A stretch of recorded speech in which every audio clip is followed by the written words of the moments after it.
Hey everybody, Jon Gums, Dakota Grappler here, going live on Facebook and on YouTube. Been doing this for a long time. This is show 163. Tonight we have Dickinson State's new head girls wrestling coach or women's wrestling coach, Tyson Springer. And then we got my good friend down on the bottom too, Bill and Nate, both good friends of mine. They've been on the show several times. We're going to talk wrestling tonight, talk a little college, a little bit of high school, see how it's going. Of course, we're going to talk about wrestling, and that's what we're here for. Promote the sport and see what's going on.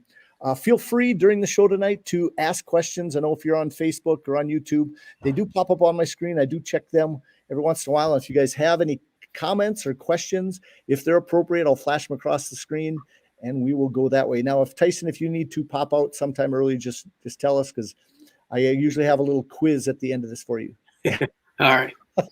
Or rapid fire questions for you. Nate's done them before. I've got a couple new ones, but Nate doesn't have to necessarily answer those he's answered before. But okay, so now we're getting some numbers going on. First question I'm going to ask you, Tyson, tell us a little bit about yourself and where you come from and your wrestling background.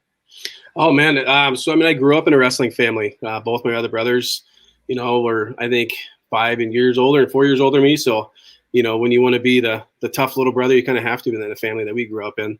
So everything that they did, we did, and I did. And, been doing it since I've been in diapers. So grew up out west in Seattle.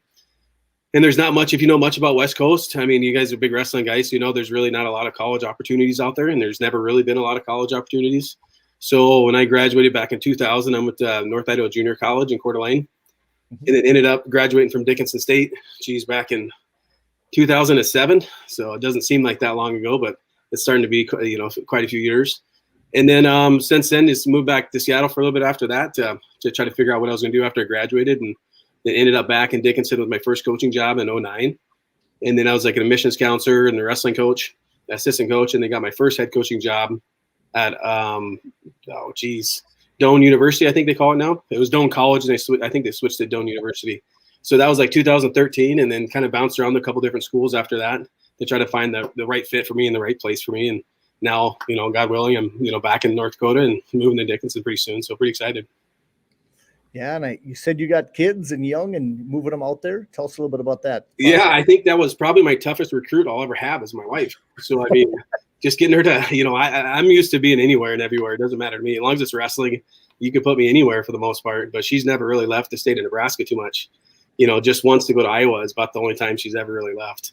So to convince her to move back to move up to North Dakota was, a lot of convincing. So I think I'm going to be in debt to her for a long time. So, and then we got like a newborn, a 9-year-old or 9-month-old and a 2-year-old and a 10-year-old. So it's a little hard on the 10-year-old because he's got some good buddies and stuff like that. But, he'll make good friends up there once we get up there. So, yeah. Bad thing about the internet, too, they can see how cold it gets up there. So it doesn't get cold in Dickinson. It's like the banana belt. It is. It's much warmer there for sure. It is much warmer. We had that cold spell down here a couple weeks ago, and it was like 43 below or something like that. And she was like, "It's not like this all the time." I was like, "Oh no, it's not that bad. Don't worry about it." So it's always warm on the inside. So in the house and the living room. So yeah, we don't wrestle outside. Exactly. That's the greatest thing about our sport. No, I'm happy that you are there and taking on a big task. Starting the women's program. So where are you headed, and what are you doing in the next few months to start getting the program going? So this will be our home base for a little bit until we move out to North Dakota this summer. I think school gets out in May for our little guys, so we'll move up there in May. But just anywhere and everywhere, we'll hit up out west where I'm from, just because I got a lot of connections out west, California, Washington, and that's some of the biggest high school wrestling for women's wrestling is West Coast. Then down south in Texas, we got some good connections down there. Then obviously we'll hit up every school in North Dakota, and then we got some good connections in Montana and stuff like that. So, just kind of hitting up anywhere and everywhere. Right now, it's when all I have to do is just wrestling. It's awesome. So it's just kind of just all over the country. We'll just try to find anyone and everyone that wants to be a part of the program. Well, it's a good way to start. I know you've got a big task ahead of you because there are a lot of women's programs just starting. Yeah, and you got a selling point. Coming out west, you got you got to look at degrees. You got to look at a lot of different things. Oh, yeah. Western North Dakota, you get some tough girls out there. Yeah, for sure. And one of our biggest selling points too, what I like about Dickinson is that just I've worked at some private schools and stuff like that, and nothing bad against any private school or any other school, but just the cost of an education, some of these places, it gets pretty expensive. So the nice thing about Dickinson, it's really affordable without any scholarships, it's a pretty affordable place to go to, which is nice. Definitely. So what tournaments are you hitting up right now? Are you going to be going to some of them? Are you going to make it around for the state tournament? Yeah. So I'm going to fly out west. I'm going to fly out west and go see some wrestling out there in a couple weeks. And then I'm going to go up to the Montana State tournament. And then hopefully maybe make my way down to Texas and stuff like that and see if I can get out there and then try to see what I can get up to in North Dakota. So just kind of depends on with my kids and my wife and when I can get away and all that kind of stuff. Mm-hmm. So, I mean, nice thing about, wrestling, especially women's, I mean, it's everywhere. So, I mean, there's a lot of places we can go watch wrestling. And the nice thing about the internet too, I can watch a lot of things, right from my right from my the computer and stuff like that. So we'll try to go hit up some national tournaments in the spring and stuff like that, maybe later when the season gets over and just kind of see where we're at. Sure. What is your freestyle background, if I might ask? Did you have? That's all we did growing up. And when I was a kid, we didn't have folk style wrestling until high school about. So, I mean, I wrestled freestyle and Greco my whole life. I won Fargo a long time ago. A big throw guy, like Greco. I remember you at Dickinson. Yeah. Yeah. So, I mean, that was just kind of my whole background. And that's all we did. I mean, freestyle is, pretty excited to get back to it. I mean, I love folk style and I love college wrestling. But the thought of, just coaching freestyle, that's going to be something I haven't done for a long time. But it's something, it's like riding a bike. You don't forget how to do, ankle laces and gut wrenches and stuff like that. So it's just excited to get back to the grassroots, what I did growing up. Yeah, the techniques are kind of still the same. The rule sets have changed a little bit. I think the rule set is the best we've probably ever seen as far as I can remember. So I think it'd be super exciting to get started just coaching freestyle all the time. So yeah, and that's what I was talking to my brother the other day, and I was like, gosh, I haven't coached or competed in freestyle forever. And I mean, I remember forever, every other 6 months, the rules changed. So that's one of probably my biggest homework assignments is dusting up on exactly what the new rules are. So, I mean, and that's a big transition for, high school girls too. A lot of girls are folk style wrestlers in high school, and then they transition to college, which is freestyle. So most of them, they're pretty green to the sport. So like, they just started wrestling maybe in high school. So they don't have a ton of, freestyle background, I think, but you'll have the ones that obviously nationally ranked kids and stuff like that have been doing it forever. But yeah. Bill, you have any questions for him right away?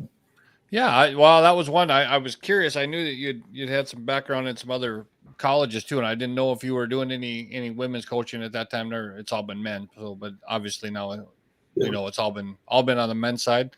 So, so what kind of a schedule are you going to look to do next year? I mean, how many girls are you looking to bring in the first year? I thought, when I first saw that it was announced and then announced that you're going to start right away in 2023, that's a big jump, right? I mean, that's exciting though. You might as well get your feet in the wet. Yeah, for sure. I mean, our goal is to bring as many girls as we can. I mean, realistically, 10 to 20 would be somewhere in that range would be awesome. If we can get 15, 16, 12, 13, 14. I mean, the school always wants you to get as many as you can, obviously. But we're kind of starting in January, which when I talked to them, I was like, hey, if we're going to do this, we need to get this going right now. I don't want to be, going through a whole process and finally announce something in, February or something like that. We need to, we're already a couple months behind. So I was really excited that they really, got the ball rolling and announced it really quick. So it's just kind of just whatever we can do is what we want to do next year. Like I said, our main focus isn't going to be on dual meets next year, unless we can bring in 25 girls between now and then in August. You just never know. But our main focus is just getting out next year and competing. Tournaments probably mostly the most we can, and the national tournaments in Jamestown, so we don't have to go too far for that. So I mean, there's a lot of tournaments we can go. And we have Minot, and then Jamestown has wrestling, and then with us. So I mean, we're going to have a lot of competition close to us, I think, where we can maybe do some triangular duels or something if we can, and stuff like that, depending on our roster sizes. So good deal. Yeah. So there's be a couple other teams in South Dakota too, Dakota Wesleyan, Sioux Falls. So Sioux Falls. Yeah, you got a few more programs to mix and match with. Yeah, which is nice. I mean, that's the nice thing about the sport. I mean, it's grown so much that you don't have to travel as far. So. Did you guys say Shadron too? I think Shadron has a women's team now. Did they really? Yeah, I can't even keep up with who has it anymore. Yep. Shadron too. And then Hastings. Yeah, Hastings just added it right before I left. When I was coaching out here, so they added it the year after I left. So yeah, it's everywhere. I was just thinking of the Nebraska schools too, because Hastings isn't that far away. It's 500 miles straight south of Jamestown. Yeah, it's not too bad. Yeah, it's not too bad. Yeah, no. And another one that's really not that far away when you start talking about Dickinson is University of Colorado Mesa. I was looking, I was talking to a parent last night that they're looking at that school and that really that's kind of in the mix too, for you guys. So there's plenty of competition around. Yeah, Morningside, Iowa just added it. Right. I think they're competing next year. I don't think they're competing this year. But I mean, Right. yeah, like you said, you can't even every time you read a news clipping on wrestling, it's a new women's program that was added somewhere. So. Yeah, it's awesome. Since Jimmy Makovsky's on here, you might as well add Mankato. No.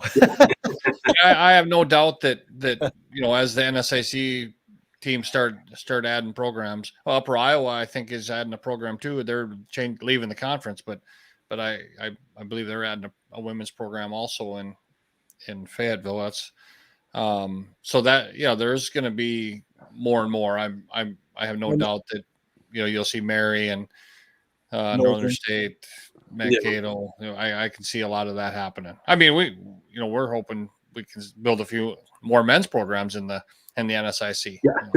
That would be the goal. Yeah. Yeah. So how about this? If you had to, predict future-wise, as you get your program going, how many coaches would you think you'd like to add along the way? Now, are you going to be getting an assistant this year or anything? Yeah. So, I mean, the older I get, the more coaches I want. I'm getting too old to be in. I've had quite a few surgeries on my my back and my shoulders and stuff like that. So I don't like to get out there and then grapple too much with these guys. So we bring in these young guys as much as possible. So we get a lot of grad assistants. We have a really good grad assistant program. So right now we have a grad assistant, one or two grad assistants basically right now as we'll start, and then we'll kind of move forward from there. So, and then with the men's side too, their coaches and stuff like that, we're hoping to kind of, help each other out, best we can as we grow forward and move forward and kind of figure out exactly how things will play out. So that's something, sorry to interrupt, but no, you're good. I saw like at McKendree, they're a Division II school and they had a really high level women's team. Mm-hmm. And they kind of, their women's coach was kind of almost like the de facto, and he's not there anymore, but Sam Schmitz was like the assistant men's coach and the head women's coach. You'd see him coaching women at the US Open, but he was always at the big men's tournaments when he could swing it too. So like they were both like the programs were, I don't know how to say it, but one and the same, and they're very involved in each other's success. So that'd be cool if you guys could kind of share, like you're saying. Yeah. And I think that's kind of how you sell it too, right? Wrestling, we're never, we don't always get all the money. We don't get all the scholarship and we don't get all the funds like, some other sports and stuff like that. We're always been a blue collar sport. So whatever we can do to help each other's programs. So you'll see some coaches that might be, full-time assistant coach that might help both programs and stuff like that. Whatever we got to do to get some more help in there is what we want to do. So it doesn't really matter too much. Mm-hmm. And they've got a pretty nice facility. I think that's a good selling point too. I think you guys got a nice wrestling room at the college and going there. Yeah, it's nice. I fortunately got to start up a program at Doane University that had nothing.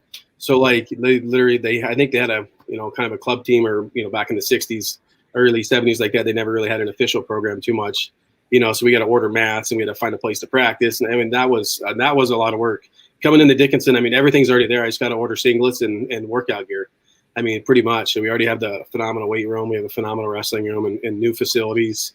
I mean, they're getting a brand new softball complex and upstairs. I mean, it's a great place for athletics. Yeah, definitely. So what do you know about,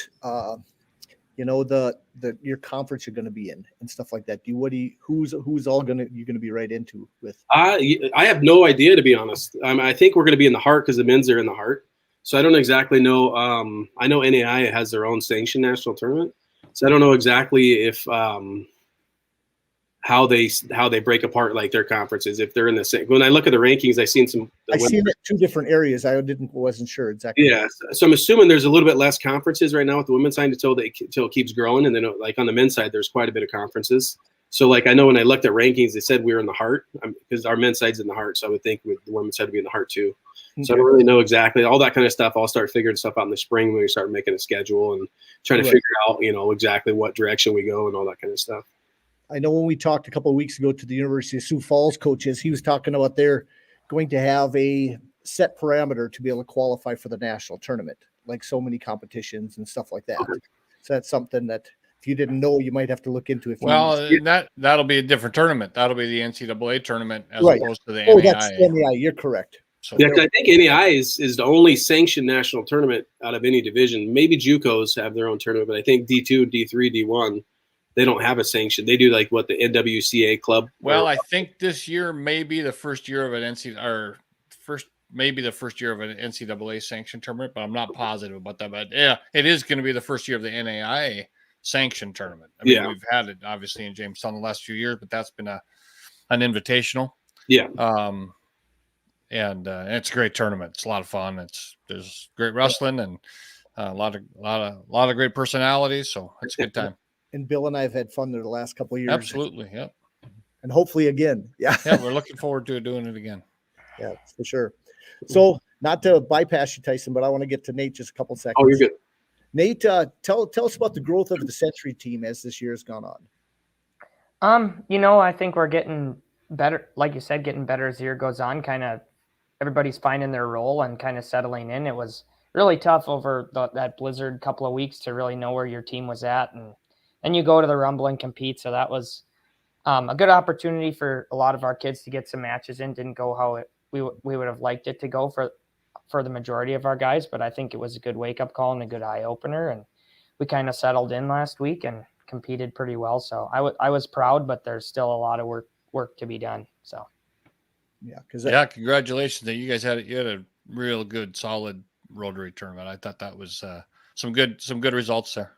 Yep, for sure. And I still think as a coach, you always want to do better. I think we left a little bit of meat on the bone. So I think there's room for a couple of our weight classes to we're right there to place in some of those. So yeah. Well, you don't want to peak the first week of January. Right. Yeah. So tell us about your week this week and next week, the Century team. Well, I've kind of been saying it, but the WDA, again, it's like really tough. So, and everybody's got, 7, 8, 9 really good wrestlers. So you got to be ready to compete on any given night. And if you stub your toe, you might be in for a long night. So we have St. Mary's tomorrow night and Jamestown the next night. And we definitely have to be ready to compete and show up and put our best foot forward in both of those duels, because the other teams are going to be giving us their best shot, no doubt about it. So people don't know they don't have a regional duel tournament in the WDA and EDC. So these duels count toward your record and toward qualifying for the state duel tournament.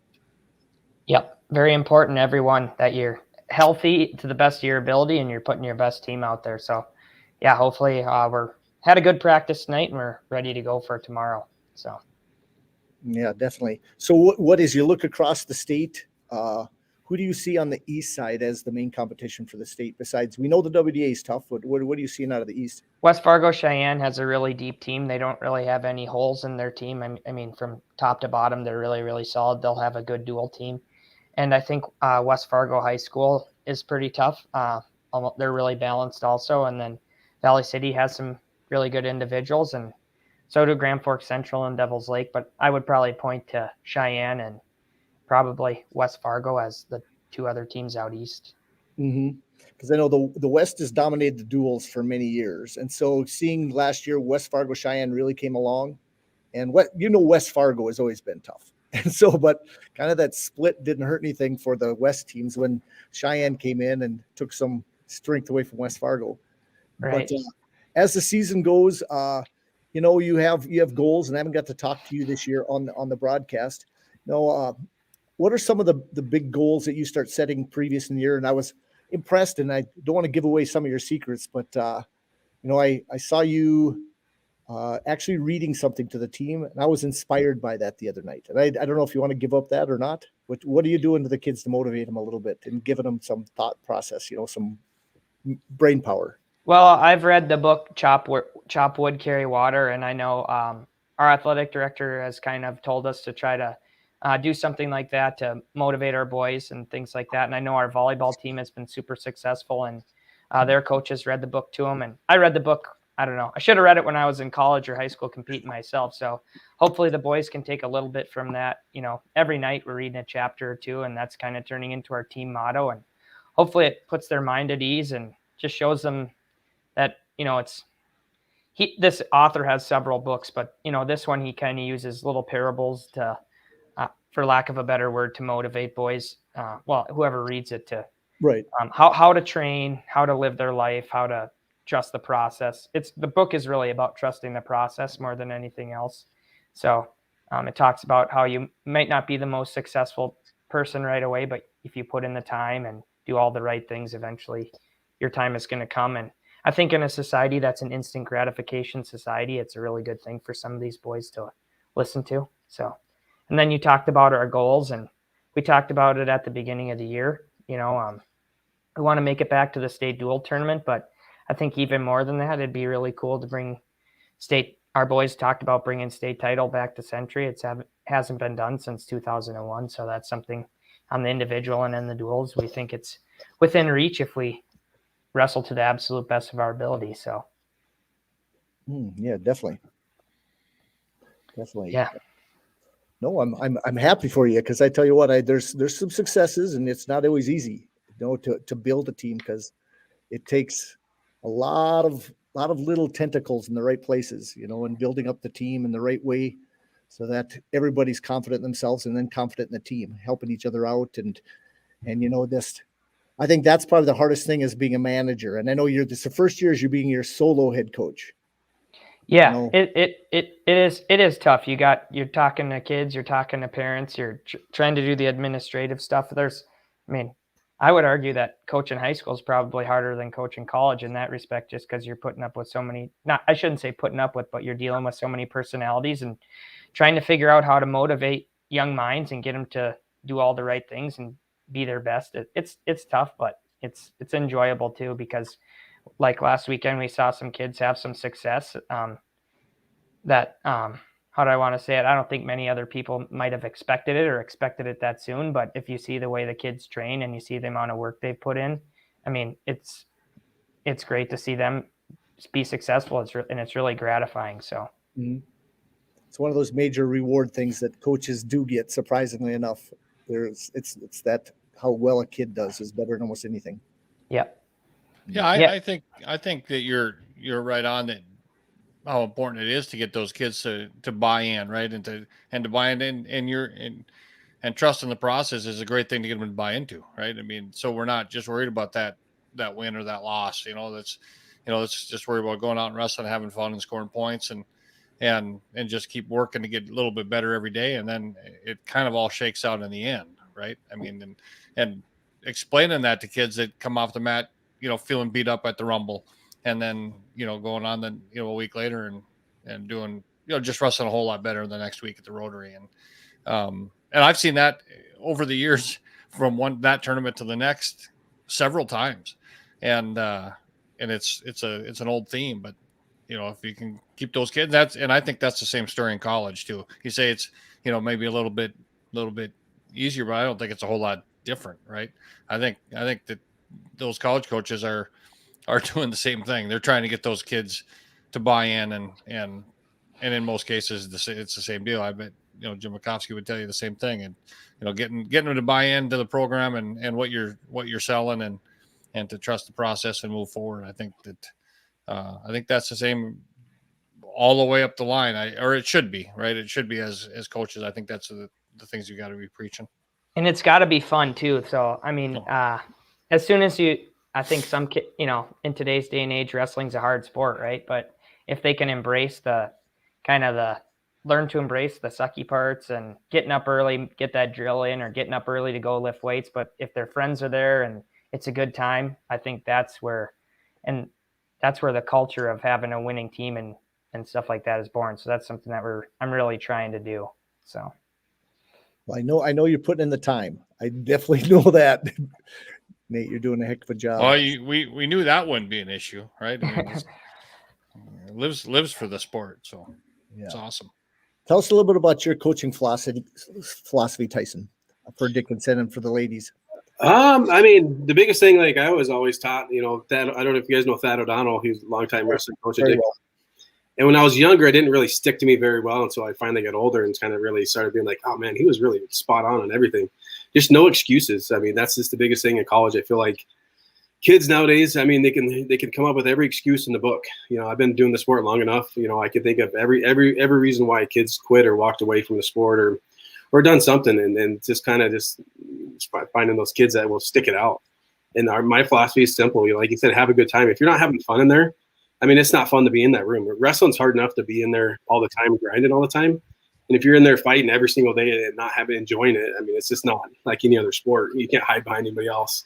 So, I mean, everyone kind of, body posture and all that. You can kind of see when kids are kind of not doing very well. So you definitely got to make it, have a good time with those kids. And just, I mean, you got to find kids that want to be in there. I mean, that's the biggest thing too. It's not a sport you can just give it, 50%. You got to give it your all. So that's when I tell kids, recruit kids. And, if kids are on the fence, you got to tell them, come for a year. And if you don't like it, you gave yourself an opportunity and you have no regrets. And that's, he said it all the time, no regrets and no excuses. So I mean, just finding the right kids and the right fit for your program. Mm-hmm. No, that's good. A lot of times I know putting the old head down and just getting the work done. Yeah. Is been kind of a philosophy for me in a lot of things in life, and giving 100%. I mean, just one of those things where I don't care what it is. Maybe some people just grow up with it. I didn't like losing a game of ping pong, and I didn't know about ping pong or a game of pool the first time I had a stick. I didn't know what I was doing, but I always gave 100%. And I said this probably one other cast too, that I wasn't always very nice to kids when I was younger because I always wanted to beat them. And I had a hard time until later on realizing, guess what? These are the people that are going to make me better too. So I just can't beat them up and knock them out of the sport at an early age. So I mentioned that somehow you got to build a team camaraderie by having something tough in a wrestling room. And that takes some great mind work. And I know that Nate does this as a coach, can beat them up, but once you start having kids in your own room, you got to find a way to build those kids up and have some successes, both sides. And so, I don't know. It's wrestling's so unique. I just love it. It builds so many character things for life. No one's going to take it easy on you. Nothing should be taken for granted. You've got to do things the right way. And, you just can't skip it. I like Nate. One of the chapters Nate was reading the other night when I stopped in the room was talking about, not having all the talent. And it took many, many years, because it was the sensei or whatever part you're talking in that chapter 12 and 13 there, about how he wasn't good, but he just kept doing the right thing. And eventually, guess what? He ended up being very, very good and not thinking it that way. I was kind of inspired by some of those words that he was mentioning, that sometimes, it takes more work, that you can't compare yourself to anybody else. That was one of the lines in the book, comparing yourself. You got to do what's best for yourself. I don't know where you guys are at. You remember that, Nate? Yeah, absolutely. Yeah, you can pull stuff. There's lots of stuff you can pull from it, but yeah, I think that's another issue, like with young kids. I think now there's a lot of young wrestlers that are super talented, and you get their buddies that join the sport, and if they're not the best at it right away, they think they should be, but it's not really the way wrestling works. You definitely have to put in the time to be successful. So. Well, we try telling kids too all the time. I've had some kids that were, really good wrestlers and have been around national champions and guys, high level guys. And like, you try telling these kids, it doesn't matter about being the best kid in the room. It's about finishing what you started. It's going through the whole process. You try to tell kids, when your college career is over in 4 or 5 years, later on in life, it doesn't really matter. I don't remember much what I did when I was in college or talk to the guys that were successful. It's just building those relationships and traveling and having a good time and just being a part of something. And that's what you try to tell kids all the time. It doesn't matter about wins and losses. It's just enjoy the process. Mm-hmm. And hopefully, obviously, you want to win matches and stuff like that too. But it's just kind of enjoy the process and be a part of it. Okay. Ben Hellman has a, what type of athletes and attitudes does Tyson look for when recruiting? Ones that want to show up to practice every single day, and the ones that want to go to class every single day. For me, my biggest thing in college, it doesn't matter what you do in the practice room. It's what you do, Friday to Sunday that matters to me a lot. Monday through Friday, everyone wants to do the right thing and everyone wants to go to practice and work hard and stuff like that. But those kids that want to do stuff, after practice or before practice or Friday through Sunday, are the ones that are successful in college. Athletes that want to be, athletes for 7 days a week, not 4 days a week. And that's the biggest thing. I could care less. I'm 5'5", I was a 174 pounder, 165 pounder. So, we don't really care on how big you are, how small you are, biggest thing is attitude, show up, grind, and put in the work. So. Yeah, definitely. Bill, I'm going to head this off to you. Tell us what's happening in college right now a little bit in your realm. I know you watch a lot of wrestling, and yeah. I know I watched actually part of the show on Flow today, and they talked a lot about what's happening in college. And yeah, we can get to that a little bit. But first, I guess there's some great things happened since the last time we've been on, right? The the Bison went to the Southern Scuffle, had a great showing at 5 in the finals. Jared Franik's up to number 2 in the country. Franik had a great tournament. Yeah, he's up to number 2 in the country. So I mean, it was good. It was, they took second in the Scuffle. Really rolling, looked pretty good. It's the best I've seen the Bison look in a really, really long time. They look really good on top. They've always been pretty solid on their feet, not super dynamic, just as a whole group. I watched that. I mean, even like in the first day, I mean,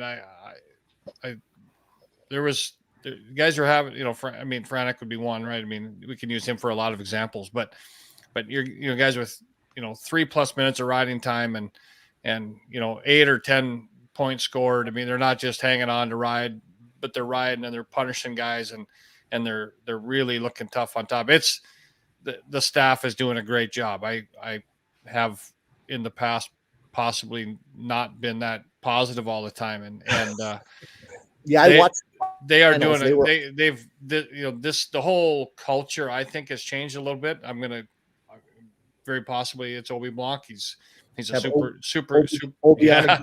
Him on again. Yeah. Yeah. He's a super coach and super guy. And he's obviously in the corner and battling for his guys and he's there at the heavyweights and, so, he's working with a lot of guys in the room and of course, Cam Sikora was a hammer on top. Kellen March had a super tournament, wins the Scuffle at 149 pounds, looks every bit the size of 149 pounds. So we're seeing some North Dakota, South Dakota guys having a lot of success. So that was a lot of fun. They looked really good. I was really, really happy for them and pleased and see how the rest of the season shakes out. We had the national duels last weekend, NWCA multi-divisional national duels. And Mary had a great tournament. They ended up third. Lost a duel to St. Cloud, as did everybody else. Cloud looked pretty tough. Mary had a real nice win over Kearney. That was a really close duel. Max Bruss. Bruss looked good. A lot of guys looked good. It was good. I mean, it was good. It was solid turnout. So you're gonna have a few Mary guys move up in the rankings again. So yeah, it'll be. Now we're gonna get into the NSIC season, and Mary's kind of got everybody at the weights that they wanted to get them to finally. So we'll see how that all shakes out as things go on. That's kind of what's up next, right? We're gonna start seeing some conference duels. Northern State will have at home this weekend with Minot on Friday night, Upper Iowa Sunday. Those will both be NSIC duels. I think. When does Mary and Mankato MSUM? I think tomorrow. MSU duel tomorrow. I think. Yeah, so that'll be good. I see that national champ Darrell Mason hadn't wrestled a match until last weekend, so he's back in the lineup wrestling. So he will pop up to the top of the rankings again after really just not being in the lineup in the first semester. He wrestled in the tournament this weekend. I think he went 4-0. So that things are shaping up. I think you should see from here on out, some pretty solid lineups. Mm-hmm. I will say that I did see that Isaiah Huss just signed with Moorhead. I don't know what that time frame is. Maybe John does. If that's a second semester deal where he's going to be in the room, or he's in the room today, or if it's going to be a next year situation. I don't know. That's a great question. I saw that and was going to make a phone call today because I know his dad pretty well, and just to find out what's happening. And I didn't. I completely spaced it. And then when you mentioned, I'm going, oh man, I had that on my list. But so that's kind of what's happening on the D2 side. I think. I don't know. I'm sure Nate's followed that and seen some stuff there. I watched a lot of stuff from. Man, that'd be a fun place to go to. I think Louisville might have to be on my calendar. I don't know how you do everything, but between the women's duels, and you could hear in the background, right? You could hear the noise as the women, and you could, so you switch over to another camera and holy cow, there's a women's duel, and Life University again is tearing it up. They look great on the NAIA side. So that's your target, Tyson, in the future. That's a Life University is an awful tough program. So, we see him in the finals here in Jamestown every year. And so, and I did not watch any of the D3, and I didn't watch any of the NWCA ones, but I watched some women's, and I didn't watch all of the D2. I watched a lot of the D2s. Can't watch them. There's 4 duels going at once. Can't watch them all. So I watched usually 2 at a time. But yeah, it was good. Good tournament. Good weekend. And then we're starting to get into Big Ten dual season. We've seen a little bit of excitement there. We went through kind of a slog of these holiday tournaments with the Midlands and the Soldier Salute and the Scuffle, and we're plagued again with medical forfeits and guys sitting out, and we're seeing it in quite a few duels also, and that's kind of been the talk. And I don't know what the answer is. I love the idea. I mean, there's a lot of answers, right? I mean, I don't know what'll ever happen, but one thing I'll tell you is that we talk about the casual fan, and maybe there aren't any casual wrestling fans, right? There's hardcore fans, or there's people that don't know what's happening down the street. But I talked to a guy a couple of days ago that, I'd qualify him as a casual fan. He goes to the state tournament in North Dakota every year. He's had grandsons that have won multiple state titles. He doesn't have any kids wrestling now, maybe some grandsons that might be rolling through again. Goes to all the local duels, doesn't travel to duels anymore. But, when the NCAAs are on, he's going to watch that. If he comes across a Big Ten duel, he's going to watch that. And he watched it. It was the Iowa duel, right? So the Spencer Lee match, where he got down 8-1. We talked about that. And then he said, hey, I see some of these duels, and how come some of these guys don't have any matches? They come in, it's January, and they got 2 or 4 matches. What's going on? I don't even know. How do you explain it? You just tell them. I can tell them what I think their situation is, but how do you tell a guy that, and say, well, these guys are getting older and they're getting beat up, but they don't want to wrestle that much anymore. It doesn't even make sense to the casual fan, right? It's like, right. Wow, we got high school kids wrestling 55 matches, which is not necessarily correct either. But, we're holding people out of duels. They're wrestling kind of when they want to. I don't know. Until we make the duels valuable enough or worth something, right now there's so many teams that don't believe in them and doing it. Like the Big Ten schedule, as soon as they moved over to the Big Ten and started to make this schedule, people are avoiding people even, and I'm kind of disappointed in that sense. Yeah. But I'm hoping the big ones stay big, in the Big Ten. That's why we have the Iowas and Penn States and all those things put together, Minnesota and Iowa. What scares me is if I was a college wrestling coach, like at that level, some of these guys don't wrestle in a tournament. They just compete in duels. And in my opinion, you get to the national tournament, that's you're not just wrestling 1 match a day. I wouldn't feel like my guys were prepared unless they competed in like the Cliff Keen or the Midlands or the Southern Scuffle. And some teams are just choosing not to do any of it. And I guess I understand they want to have their guys primed and ready for the end of the year, but I don't know what the answer is either. But I think they could up the number of matches that you need to get a qualifying spot too. Because right now it's 15? Is that right, Bill? Yeah, I believe so. Yeah. If they bumped it to 20, and not everybody would get 20 matches, but you'd see guys compete more, maybe. I don't know. Yeah, that stuff doesn't make sense to me. Like they practice every day, right? So, you wonder. You would think so, right? What's the difference between? A practice is a hell of a lot harder than going to a tournament. Yeah. You're grinding for 2.5 hours, 2 hours. You go to a tournament, you might have 4 or 5 matches that last, 7 minutes each time, maybe. But they're long days. Don't get me wrong, but your practice is a lot tougher than going to any dual meet. So I've never been a big believer of setting people out or anything like that. You wrestle who's in front of you and you wrestle, and then at the end of the year, whatever happens. But it's just crazy to see that all the time. Or like I was listening to Flo's podcast today, and they made the comment, "You hate to hear this," and it was, well, if it was the Big Tens or Nationals, he'd be competing. He'd be competing, right? Yeah, it's like, I don't understand. Well, that's what we thought last year, and then they had medical forfeits in the finals of the Big Tens. Yeah, but like... it's really it's great. And I mean, I'm glad there's open tournaments every weekend for people to go to, and I don't think people need to go to every open tournament. I would not say that, right? We got to take time to get better.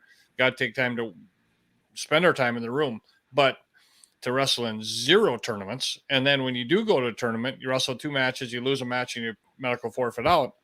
I think that's not good, right? Either, right? I mean, that goes back to finishing what you started. I think gone are the days where guys wrestle like 40 or 50 matches a year in college, but I don't see why they can't wrestle between 25 and 30. Like some of these guys only probably have 15 to 18 matches going into Big Tens and Nationals, and it's like, they should probably have, I don't know, a little bit more than that, but right. I don't know. Yeah, it's a weird situation.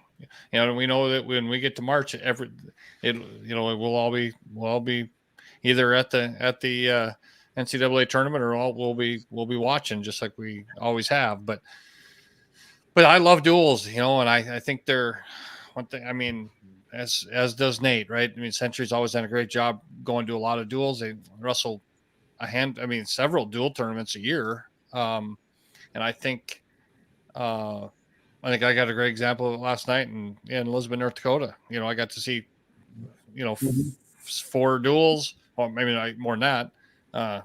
6 duels, I guess, and the crowds were into it, and the women's duels, the girls' duels were great, and there was forfeits. I mean, don't get me wrong, we don't have all the numbers, that some do, but the matches all were important. They all felt like they were part of something when they were wrestling, different than an individual tournament. I know there's several individuals that they hardly ever see at an individual tournament, whether it's at the Rumble or the Rotary or even the state tournaments, probably even more so. You got a lot of 52 pounders never see the 60 pounder wrestle, right? They wrestle in 52, they get done, they're in the back, they're somewhere missing.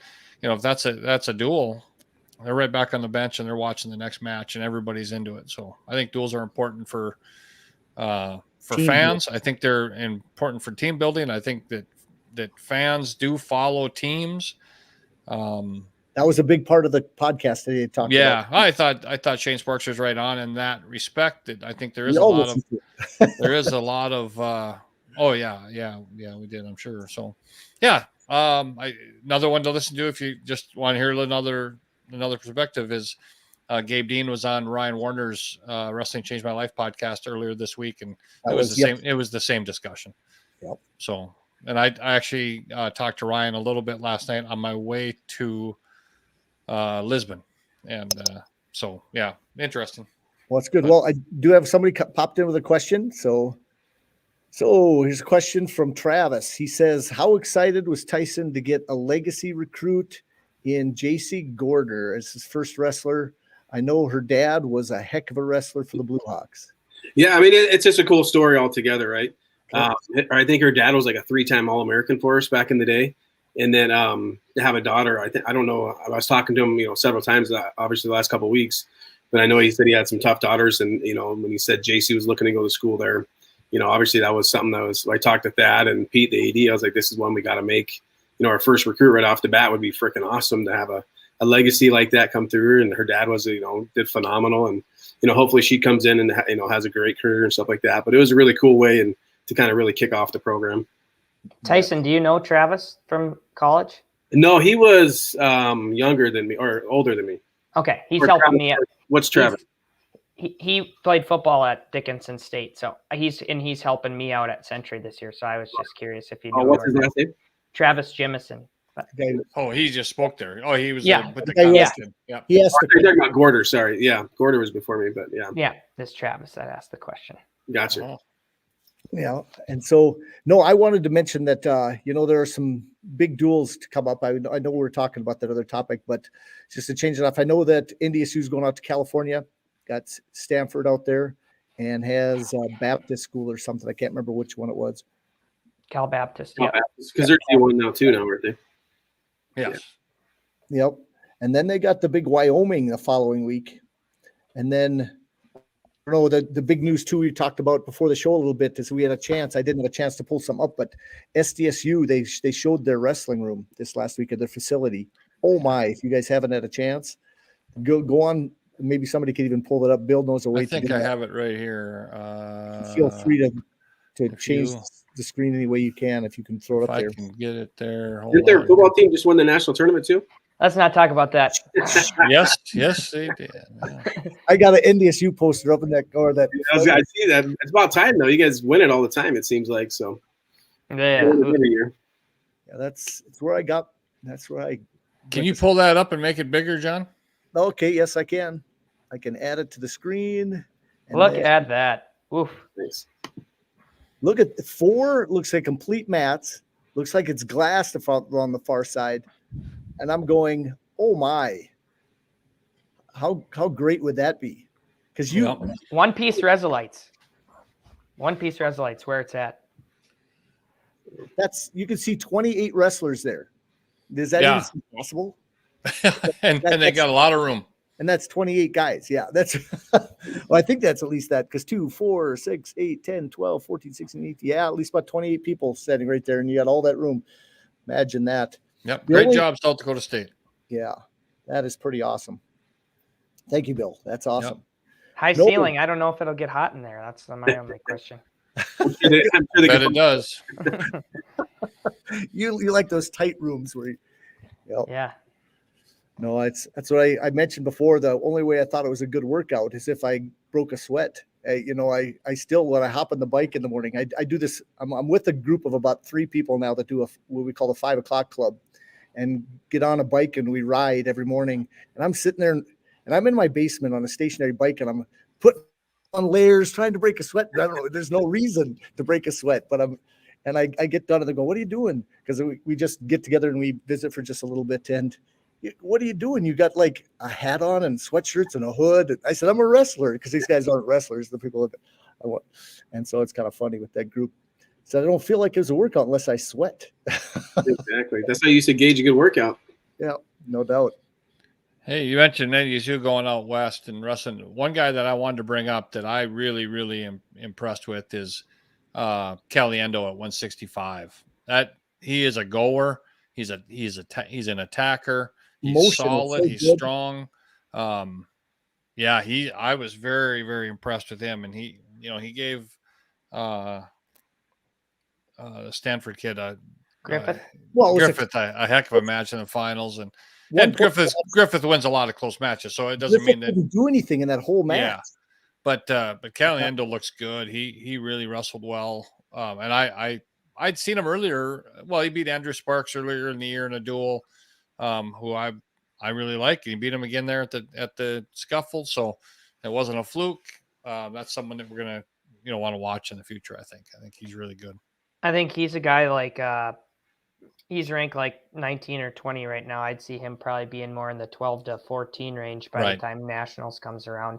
Just hasn't had the opportunity to wrestle some of those guys. Hopefully he will. He could have, and his conference tournament is going to be tough though too, because he's got David Carr and Keegan O'Toole, and I'm sure I'm missing somebody, but you also got the West Virginia kid, Peyton Hall. Hall and the South Dakota kid. That's tough. Yeah, so, if you don't get hit in a cement mixer. Right. Yep. You are correct. So. I always love talking to Nate because Nate always pulls names. I forget names bad, and Nate just boom, boom, boom. Yeah. That's same with Bill. But Bill, I forget names a little now. I'm too many concussions, maybe. Exactly. Yeah, that's we recruit all the time, but I am terrible with names. Gosh, it takes me forever to remember my team, and then once I got that, you got to recruit another team. So you're just constantly talking to kids all the time. I don't know how this. It's always amazes me when people can remember like, oh, that kid on Mat 2 in West Virginia at that tournament, his name was so and so, and it's like, how in the hell do you remember that kind of stuff? Yeah. And then I got to remember the 150 kids I teach at school every day too. And after Christmas, I didn't go ahead because I can't quite remember your name. It's been 3 weeks. That was bad this year. Oof. That's funny. No, I had one more. Oh, in April, I wanted to mention this. Bill and I talked on the phone about this again. They just started the registration again for the U.S. Open in April, and I put your name in there, Nate.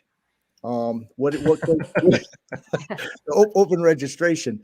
No, Bill was telling me that he always told his wife that a year ago that he'd probably get in and wrestle in the Open. Veterans. And the Masters, not the Open. No, not the Open. Yeah. I don't think my body, I always kind of this year, I got back into shape a little bit and said I'd go and wrestle in the Century Room, and I haven't even put on the shoes but once, and I'm going, man, so it's just not, now that the big Burke is hurt and a little bit there. No, it's kind of funny. But that would be one heck of event. Let's talk just a little bit about that. And then I'm going to ask some questions. We're at the 50-minute mark here.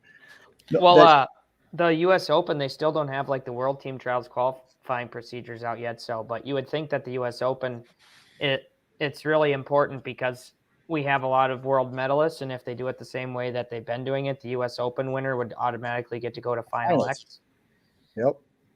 So, well, from what I understand, and it has not been published yet, but from what I understand, even in the spots where we do have a world team medalist that's going to be in Final X already, that the winner of the U.S. Open is also going to go to the Final X. They will bypass. So they won't have a trials. They will only have trials where they don't have a returning medalist. So it's huge. It could be the most exciting U.S. Open, and this 2023 is a huge year because it really sets you up for qualifying for the Olympics the following year. Not only qualifying the weight for the Olympics, but also, if you're a world medalist in 2023, you jump right into the Olympic trials, finals, whether they call that Final X or not. They didn't, I don't think last time, but that's the same deal. So making the team in 2023 is a huge deal. So I think that I think it's very possible you see, at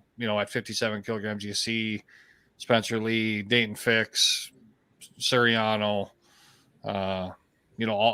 Vito, obviously Glory, all of them there. Yeah. And then you just go up every weight. They'll all be the same. They'll all be like that. So to me, the Olympic trials is the most exciting tournament I've ever been to. And I think this is going to be very similar to that. And that's in Vegas, that 26th through the 30th of April. And so, Nate, if I could figure out a way to go, if we had all these days off as teachers, what we don't, would be much easier. Professional development. Coaches conventions down there, don't they? They're in the same time. Figure out what.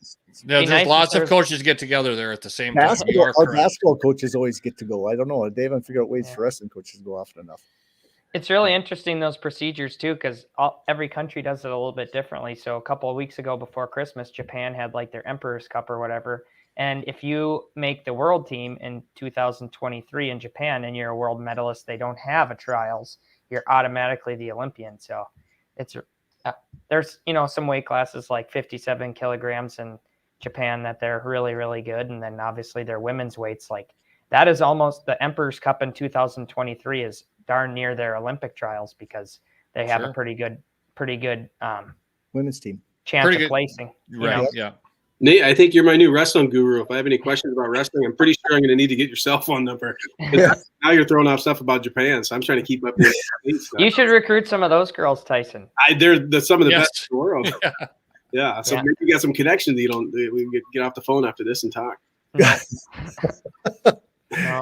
Yeah, we'll stay in touch. Okay, well, we're at the 53-minute mark. If you can hold on just a couple minutes, Tyson, I'm going to go through these rapid-fire questions, and I will throw them up there.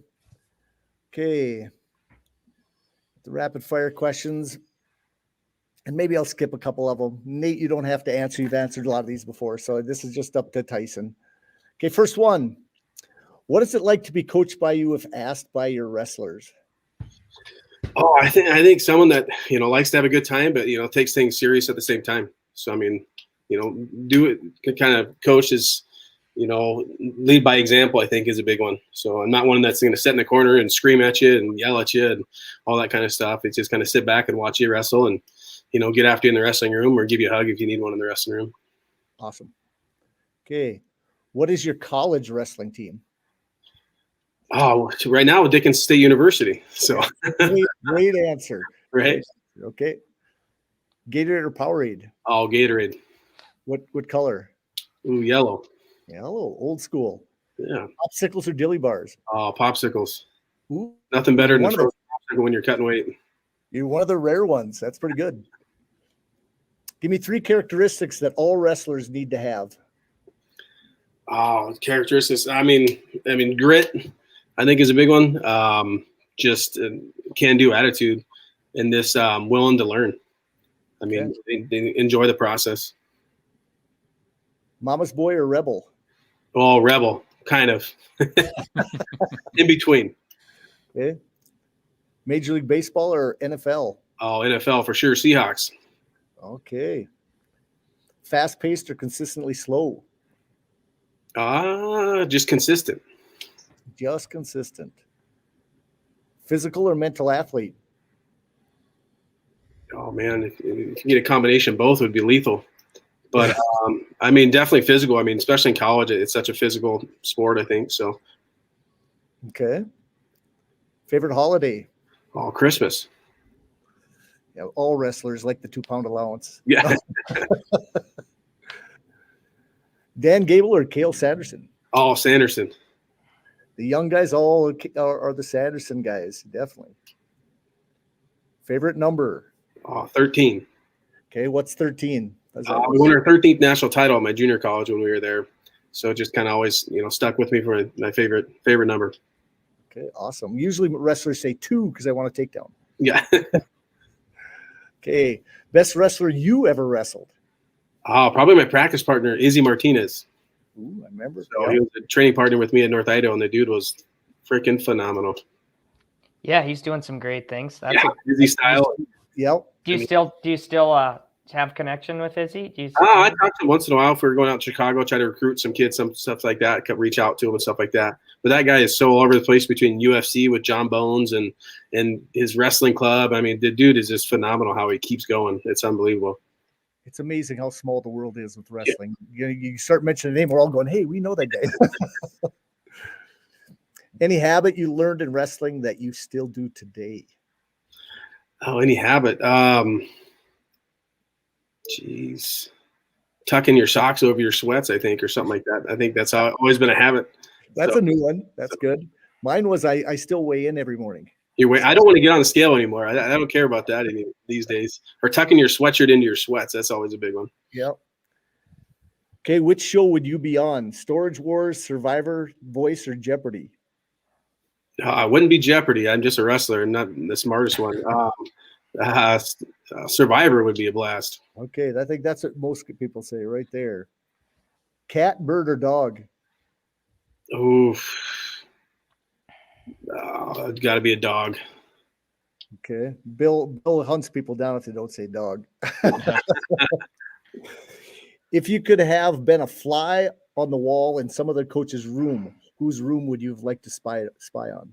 Oh, I mean, Penn State. I mean, what they do is phenomenal. I mean, I think it'd be the coolest thing ever just to go sit in the room and watch practice. I think it'd be more beneficial as a coach than to go to any camp or any clinician or see anything, just to go watch those guys practice and how he keeps those guys so mentally focused and, enjoyable. I mean, they at the end of the year, those guys are just having a blast, it looks like. So. Okay. Well, that's our questions. And anything you want to add on coaching philosophy you learned from other coaches? If you want to throw out some names of some guys that got you where you're at today, it's always good. Yeah, I mean, just Pat Wickham was my college coach at North Idaho. Good family friend now. Just big believer. The guy could get you to run through a wall without blinking. He did. I don't know. He's just a phenomenal talker and a phenomenal human being. And then Thad O'Donnell was a great one at Dickinson. He definitely learned a lot from him, just about enjoying the process and like it and being enjoying the people that you're around and no excuses and no regrets and all that kind of stuff. So I mean, just feel good about your athletes too. I mean, it's not about, at the end of the day, if you win or lose, it's great, but I mean, you got to feel good about the athletes that you have in your room. So, and that's a big thing. Mm-hmm. How about you, Nate? I've never asked you that question, that same type of question. Coaches and stuff like that kind of got you where you're at. Somebody brought up some of your philosophy. You can throw out some names too that helped you along.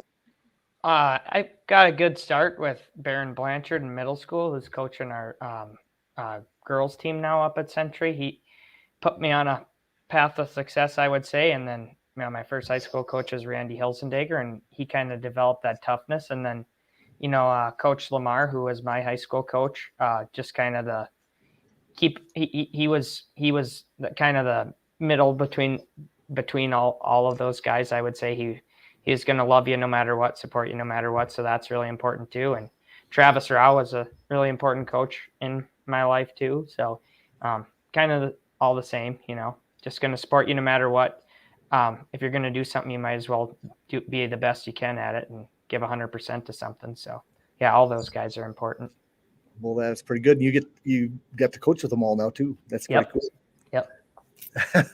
Definitely. Oh, and obviously I'm missing my college coaches too, but like Matt Llewellyn, great coach. He's not in coaching anymore, but he was a great coach for me. And then Aho, at Mary, can't find a more personable guy and like to have a lot of fun. But when you were stepping on the mat, it was the most important thing that you were doing at the time. So all those guys. Well, that's pretty good. I tell you what, I want to get Aho out there. In fact, I've tried to leave a message many a times. I don't know if he doesn't like doing this, or I'm going, maybe he just doesn't want to get back. I'm going to have to get got a lot of irons in the fire, I'd say. So, well, I tell you what, if anything, if he hears this along the way, he's got to open an invite. And also their social media, what they're doing this year is hilarious. You should have Carson Henry on. He was another one of my graduate assistant coaches in college, and he's got to be around some high level wrestlers because he was out at he went back to RCTC where he competed in college, and after he was at Mary, and then he went out to the Naval Academy and was working for Kerry Colat doing their social media and stuff, and then last year he was with Makovsky at Mankato. So I don't know him as much as I know wrestlers. I don't know him, so I'm going to have to be introduced and get to know him. Yeah, he wrestled at RCTC. He was great. He was a grad assistant at Northern State, then went to Mary, and then I could recognize everything else from there. One guy I've never met, so it's okay. Definitely. And he does the social media for the Larks. Yep. Oh, okay. Well, that's good news. You guys know a lot. It's pretty good. Well, Tyson, I tell you what, I wish you the best of luck. I'll get you some information. We'll stay contact back and forth with emails. I'll try to get you a list of what you need, and we will get some girls rankings out there for you, and we'll just stay in contact. We're three guys that love wrestling and always will. And four guys, I guess you could say on here. But seriously, we're here to promote the sport and do what's best for wrestling. And that's kind of why we do this. Awesome. I really appreciate you guys having me on. Okay. Any last words, Bill? No. Hey, this weekend we got some duels in Carrington, girls duels. Got a triangular on Friday night with Carrington, Fargo, and Pembroke County North. So that'll be fun. You can see some East Region duels there. Saturday is I guess they're calling it the Class B state tournament, JV state tournament. So we got a big JV tournament in Carrington on Saturday. So it'll be a lot of wrestling here. There's college matches close to you. Get out and watch some wrestling. There's high school matches going on. Sounds like Jamestown, Bismarck, everywhere probably has matches this weekend. So go out and watch some wrestling, support some wrestlers. I saw some great wrestling last night. Like I said, Lisbon looked really good. Obviously, I guess we didn't talk about the Letterman's tournament. We talked about the Rotary, and South Border did come out on top of the Letterman's tournament. So I think we're shaking down to see a pretty bang up state tournament. Well, that gap should be very competitive between Lisbon and the next team shrunk a little bit. Yeah, so it'll be fun. It'll be. New Salem had a good tournament at the Rotary too. Oh, absolutely, yeah. Yes, they have some major studs. Nate, any last words? No, just looking forward to the rest of the year. It's going by, like the high school side of things, it's going by fast, where it seems like, we're really only about 6 weeks left of the season. So kind of getting into the stretch run here. So okay, sounds good. And Tyson? Yeah, good luck on the rest of the year, Nate. We fun to follow you guys now that when we get out there. So, like I said, love to get back on the show at some point next year when we get rocking and rolling and talk about some recruits maybe, or recruiting class and all that kind of stuff would be great. So, Okay. Well, sounds awesome. Guys, thank you again for watching. Again, if you want, you can go over to YouTube, catch this again if you didn't catch it all. Or again, it's be over on Facebook. It's usually there archived for at least 7 days until they start wiping some of that stuff out, unless I do some extra little clicks behind the scenes. But you guys have a great night and go out and promote the sport. Thanks again to Tyson and Nate for helping us out tonight. Thanks again. Thanks, guys. See you later.